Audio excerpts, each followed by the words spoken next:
அண்மை செய்தியை பார்த்து வருகிறோம்.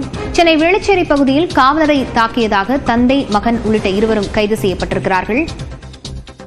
இதுகுறித்த விவரங்களுடன் செய்தியாளர் வினோத் கண்ணன் இணைந்திருக்கிறார். வினோத் கண்ணன், என்ன நடந்தது?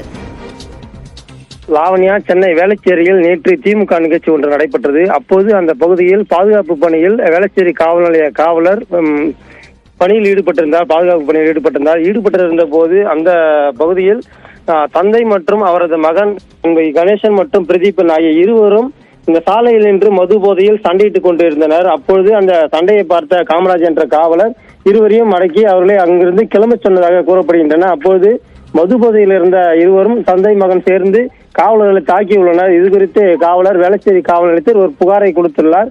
அந்த புகாரின் அடிப்படையில் வழக்கு பதிவு செய்த போலீசார் 4 பிரிவின் கீழ் வழக்கு பதிவு செய்து தந்தை கணேசன், மகன் பிரதீபன் ஆகிய இருவரையும் கைது செய்துள்ளனர். தொடர்ந்து காவலரை ஆபாசமாக பேசியது, கொலை மிரட்டல் விடுத்தது, பணி செய்ய விடாமல் தடுத்தது உள்ளிட்ட 4 பிரிவின் கீழ் வழக்கு பதிவு செய்து விசாரணை மேற்கொண்டு வருகின்றனர். லாவண்யா, விவரங்களுக்கு நன்றி வினோத் கண்ணன்.